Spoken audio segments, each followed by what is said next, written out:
Hello everyone, I am Dr. Tanmoy Biswas. I welcome you all in my channel TanmoyChem. Today's topic of discussion is one MCQ and the question is in front of you. I request everyone please pause the video, try by yourself and please write the explanation behind selecting your option. I believe you have tried, so let's start. Now question, which of the below mentioned molecule has the highest dipole moment?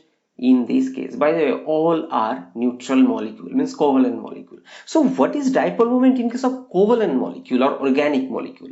So in this case, the dipole moment occurs when there is a separation of charge. For example, if you take a polar covalent bond like HCl, so this hydrogen is delta positive, chlorine is delta negative. We represent in this way. Why? Because of the electronegativity difference between the hydrogen and chlorine, there is a partial charge separation or polarization in this covalent bond. So this is indicated by the dipole moment, and in this case what is the expression of this dipole moment? Dipole moment mu is equal to delta into d. Delta means the extent of charge separation and d is the distance among the two atoms which forms this molecule. Now this dipole moment, remember, it is a vector quantity. Now in this problem, if you look at, none of these molecules are stable because of aromaticity or resonance. I'll discuss.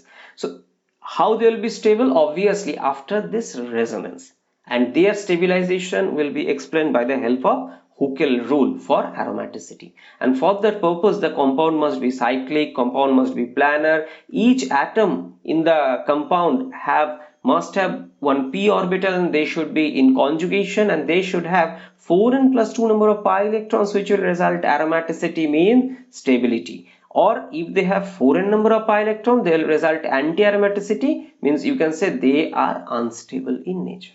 So this Huckel rule is actually a special kind of resonance or delocalization. Means this resonance theory, if you look at, it is actually says the actual normal state of a molecule is not represented by a single valence bond structure, rather than combination of several alternative structures. And in this case, the molecule is said to be resonance among the several structure. Means you may consider molecule has a weighted average of all the structure, and then it is called as a resonance hybrid structure.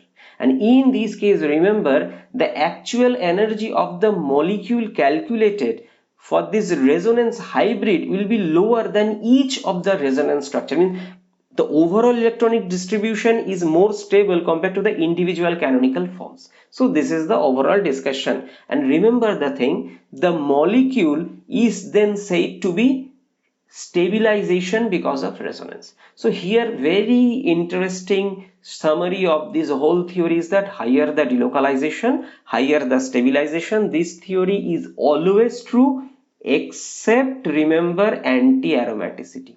So in this case, higher the delocalization, higher the unstabilization. So in case of anti-aromaticity, so other than, it is very stable. So now we need to find out where aromaticity is obtained because of this resonance and where anti-aromaticity. If we get aromaticity means stabilization, okay, that resonance will take place. If resonance result in anti-aromaticity, that will not take place. So look at 4 case the resonance structure, I mean the charge separated form, are shown here. By the way, if you look at option A, it is a symmetrical, so it doesn't matter which case you move the arrow. So one side is negative, so you can say left side is aromatic because 6 pi electron. Now how 6 pi electron? 2 pi electron from this bond, 2 pi electron here, and this negative charge contributes 2 pi electron, so total 6 pi electron, and this part is aromatic. It is not stable, it is unstable because of anti-aromaticity. By the way, arrow means aromaticity in shortcut I am representing. So this much we understood. While I have already discussed dedicated lecture on this cyclopropenyl cation, cyclopentadienyl anion, cyclopentadienyl cation. By the way, I guess I have pronounced it wrongly. Please do not consider it. Now, so one side aromatic, another side anti-aromatic, this side anti-aromatic because 4n pi electrons. 2 from here, 2 from here, positive charge means no electron. Similarly, this side 6 pi electrons. So you can say this is aromatic. Okay, cyclopentadienyl anion.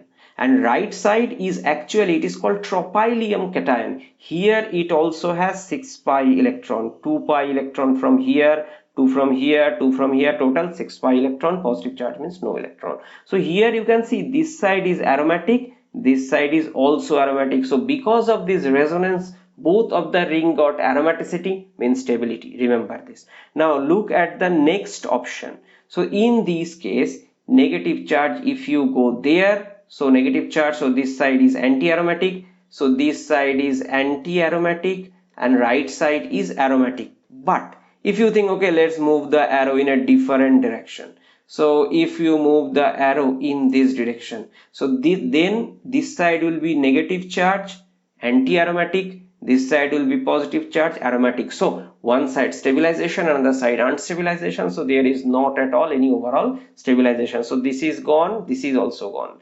Now look at this option. Here you can see because of this resonance, there is a negative charge, means this part is stable because of aromaticity, 6 pi electron, and right side doesn't have any stability because of aromaticity, but it is actually a tertiary carbocation, of which also has significant stability. Now from this much discussion, one issue is clear to us. What is that? Between B versus D, who is more stable? But if you look at option A and option C, this resonance doesn't have significant stability, so the contribution of this resonance will be less. If resonance contribution less, means charge separation form contribution less, means dipole moment is less. Gone. Now we will discuss here B versus D. Now in B case, both of the ring have aromaticity. Because of resonance, they have aromaticity, and remember, aromaticity means very high stabilization. Remember the term, very high stabilization. But if you look at for option D, one side is aromaticity, very high stabilization, but this is tertiary butyl cation.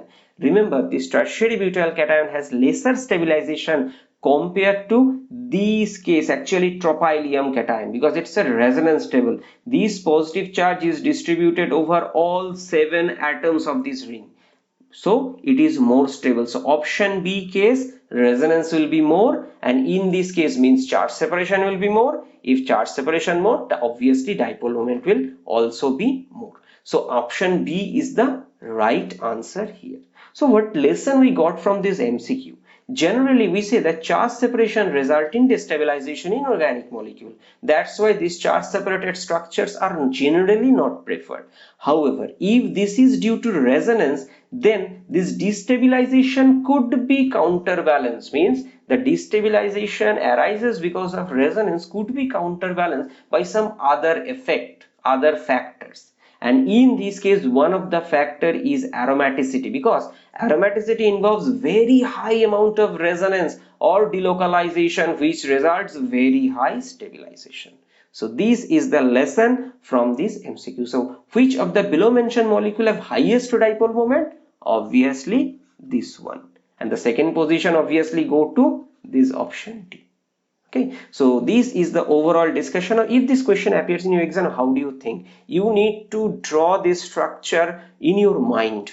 So if you chart separate from this symmetrical case, doesn't matter, but if you look at unsymmetrical, so one side 4 electron anti-aromatic, another side aromatic, do the opposite. Okay, so this kind of thing you need to think in your mind, because in exam hall you will not get that much time to draw and get. And by the way, for your home practice or homework, I suggest you please draw all the canonical forms involved in this process by your hand on a pen and paper. You may think, sir, it is very easy, no need to do. No, please do it, because more you draw the structure, more you'll be able to remember. Your brain will understand this, remember this thing more efficiently, which is essential for performing better in the exam.